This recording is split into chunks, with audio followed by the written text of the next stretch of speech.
Relatorios del Pasado, podcast del Núcleo de Historia Reciente del IDAES UNSAM.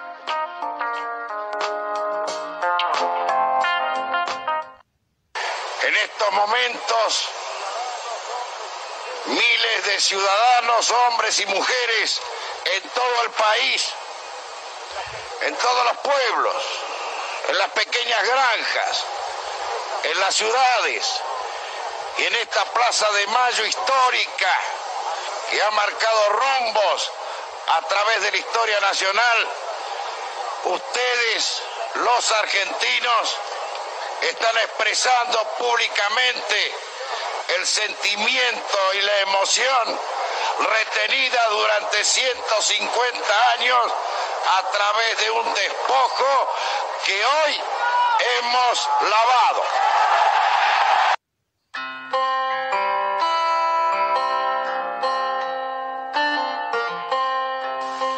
La Guerra de Malvinas fue la única contienda bélica internacional protagonizada por Argentina en el siglo XX.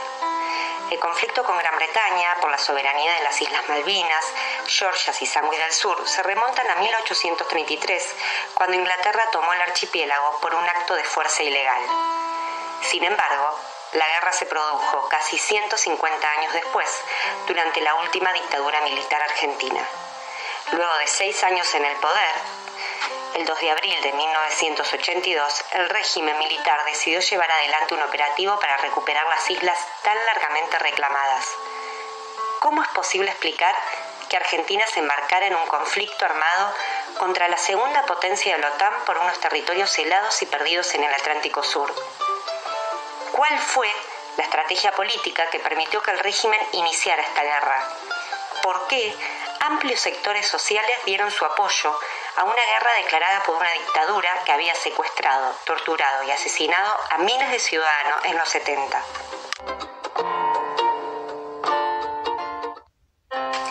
Mi nombre es Andrea Belén Rodríguez, soy investigadora del CONICET en el Instituto Patagónico de Estudios de Humanidades y Ciencias Sociales y docente en la Universidad Nacional del Comahue.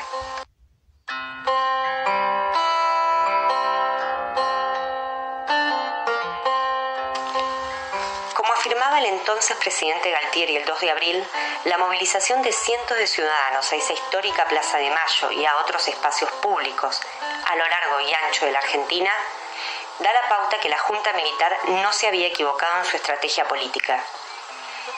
Es que el desembarco en las islas del Atlántico Sur tuvo como objetivo principal la legitimación del régimen militar. Luego de 6 años de gobierno, la dictadura militar estaba atravesando una profunda crisis económica, social y política. Desde 1980, el descalabro económico había abierto las puertas para que los cuestionamientos al régimen comenzaran a difundirse públicamente. Para 1982, el movimiento obrero ya había comenzado a reorganizarse y se había manifestado en las calles, eludiendo o enfrentando los controles policiales. Incluso el 30 de marzo se había producido una importante movilización obrera que fue duramente reprimida. Los organismos de derechos humanos que denunciaban las desapariciones de miles de ciudadanos en el interior y exterior del país habían adquirido cada vez más visibilidad. Los partidos políticos tradicionales se habían agrupado en la multipartidaria para negociar una transición democrática lo antes posible, e incluso distintas manifestaciones culturales de resistencia habían comenzado a ocupar diversos ámbitos. En esta coyuntura, distintos objetivos políticos del régimen parecieron unificarse en diciembre de 1981. Por entonces, el general Galtieri, al mando del ejército, buscó el respaldo del almirante Anaya para concretar un golpe de Estado contra el presidente de facto Viola. Desde la Armada, Anaya le prometió total apoyo a Galtieri, su amigo desde la época del Liceo Militar, pero a cambio le solicitó que las Fuerzas Armadas llevaran a cabo acciones concretas en el terreno diplomático o militar para recuperar las islas antes de que se cumplieran los 150 años de la ocupación inglesa. Por ende, en lo concreto, la toma de las islas fue fruto de este pacto entre amigos.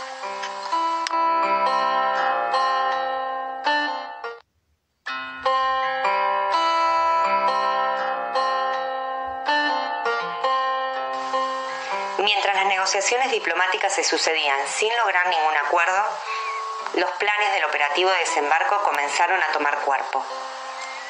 El plan consistía en ocupar las islas mediante una rápida y eficaz operación y dejar luego un destacamento mínimo para presionar a Inglaterra a retomar las negociaciones. Pero de ninguna forma preveía que el desembarco en las islas podía desencadenar una guerra. El plan de ocupar para negociar se basaba en dos supuestos, que finalmente se revelaron falsos. El primero, que Estados Unidos sería neutral, y el segundo, que Gran Bretaña no respondería a la acción argentina. Para que el operativo pudiera llevarse a cabo con éxito, se debían cumplir 3 requisitos. Debía realizarse luego del 15 de mayo, ser una operación secreta para no perder el factor sorpresa e incruenta para los ingleses, con el objeto de continuar con las negociaciones y no manchar la imagen ante los organismos internacionales. Sin embargo, un episodio confuso en las Islas Georgias, protagonizado por el empresario Davidoff y por efectivos de la Armada en marzo de 1982, desencadenó una escalada diplomática que condujo a la Junta Militar a adelantar el operativo de desembarco para no perder el factor sorpresa, o por lo menos para que los ingleses no reforzaran la defensa de las islas. Así, el 28 de marzo, partió la flota de guerra rumbo al archipiélago y el 2 de abril las tropas argentinas desembarcaron en las Islas Malvinas.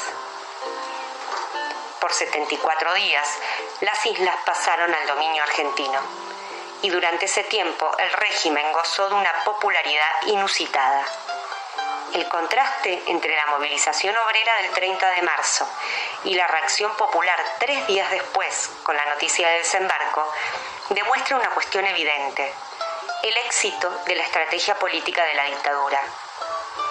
Durante esos 74 días, el régimen tuvo un respiro en su deslegitimación social y política y promovió todo tipo de campañas para atizar el fervor patriótico.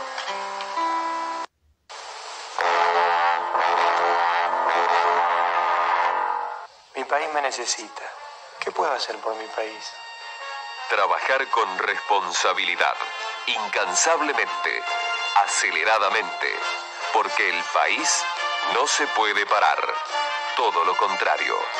El país en acción es el motor de la victoria. Cada uno en lo suyo, defendiendo lo nuestro. Argentinos a vencer. Argentinos a vencer.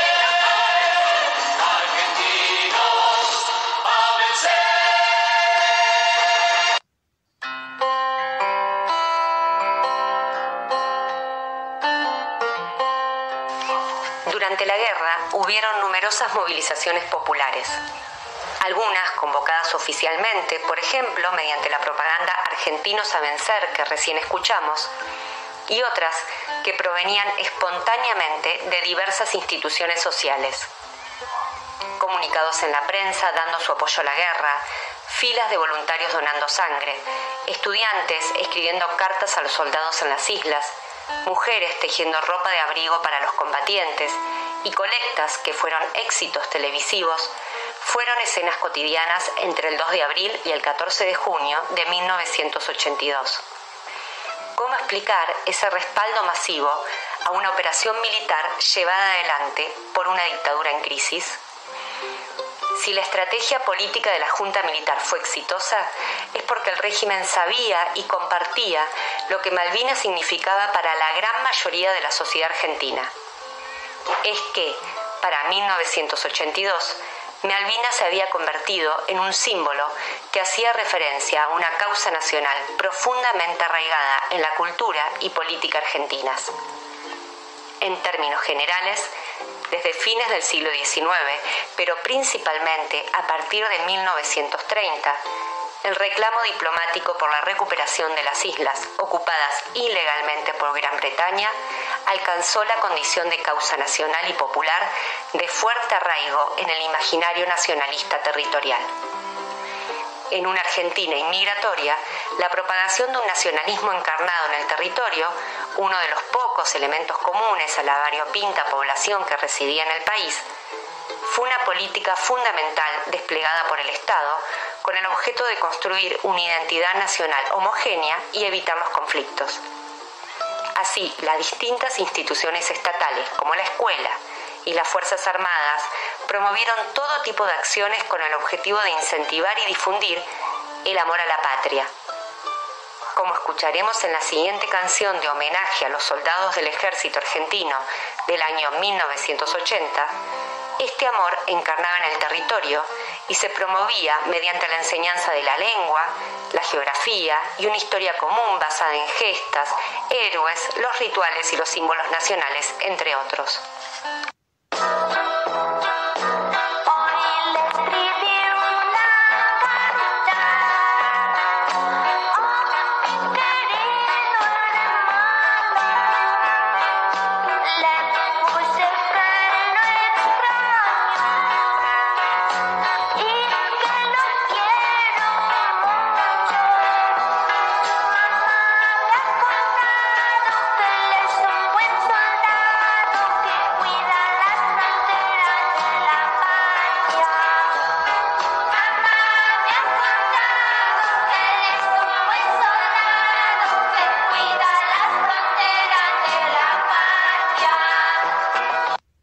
Viendo la relevancia que cobró el repertorio nacionalista territorial a comienzos del siglo XX, resulta lógico que la recuperación de las Islas Malvinas, el territorio irredento por excelencia, se convirtiera rápidamente en un símbolo nacional de especial magnitud, en una causa apreciada y apropiada por amplios sectores sociales, quienes le atribuyeron sentidos diversos y hasta opuestos.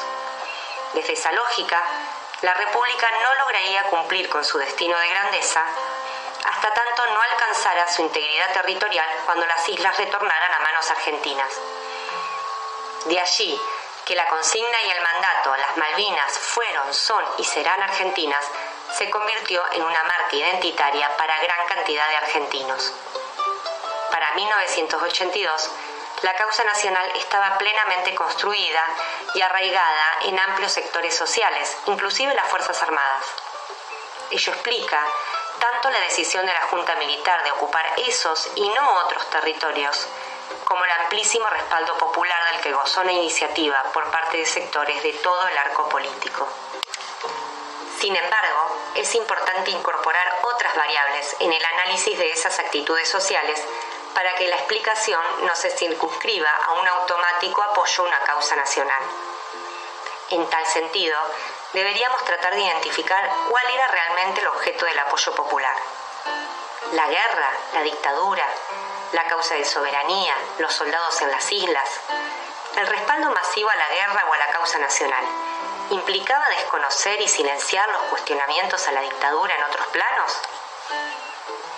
Los modos en que los contemporáneos, tanto en Argentina como en el exilio, lidiaron con esa contradicción fueron diversos. Algunos separaron tajantemente la guerra de la dictadura que le dio origen por la legitimidad de la causa y la concibieron como una guerra antiimperialista. Otros, los menos, se opusieron a tal distinción. La guerra no era legítima porque era una maniobra dictatorial para perpetuarse en el poder y desnudaron los engaños del patriotismo. Entre ambos extremos existieron los más diversos matices, como por ejemplo aquellos que continuaron denunciando la dictadura por la represión ilegal, la urgente normalización institucional o por su política económica, pero defendiendo la causa de soberanía, o aquellos que solo se movilizaban en solidaridad de los soldados apostados en las islas.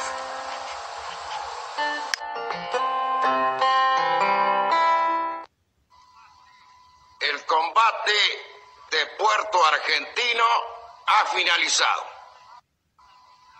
No permitamos que esa unidad lograda a través de una causa justa y esperada que respaldó más de medio mundo y que estuvo reconfortada por la visita de su santidad, sea perturbada y dañada por la actitud disociadora de una minoría descalificada. La dictadura militar cayó en su propia trampa tras la derrota en Malvinas. Así como de masivo había sido el respaldo popular el 2 de abril, Tras la rendición el 14 de junio, los cuestionamientos a las Fuerzas Armadas se profundizaron, no solo por la derrota, sino también por su pésimo desempeño. De hecho, como escuchamos en el audio anterior, las advertencias de Galtieri contra todos aquellos que buscaban perturbar la unidad nacional tras la rendición estaban apuntando a los ciudadanos que habían recibido con estupor la noticia de la derrota en una guerra que se creía ganada hasta el día anterior, y por ello se habían movilizado la Plaza de Mayo y otros espacios públicos demandando la verdad sobre lo ocurrido en las islas. Desde ese entonces, la perspectiva de la Guerra de Malvinas como el último recurso que tuvo la dictadura para perpetuarse en el poder se extendió en la esfera pública. Sin embargo, si bien tal afirmación es indiscutible, también es insuficiente. Para comprender la guerra es necesario no solo considerar la coyuntura inmediata, sino también tener en cuenta la construcción de Malvinas como una causa nacional en la larga duración histórica. Es esa cuestión la que nos ayuda a comprender tanto la estrategia de la Junta Militar como el masivo respaldo al conflicto. Y si bien este no fue unánime y en ocasiones no implicó dejar en segundo plano otros cuestionamientos al régimen, sí le dio cierto respiro a la dictadura en su profunda deslegitimación social.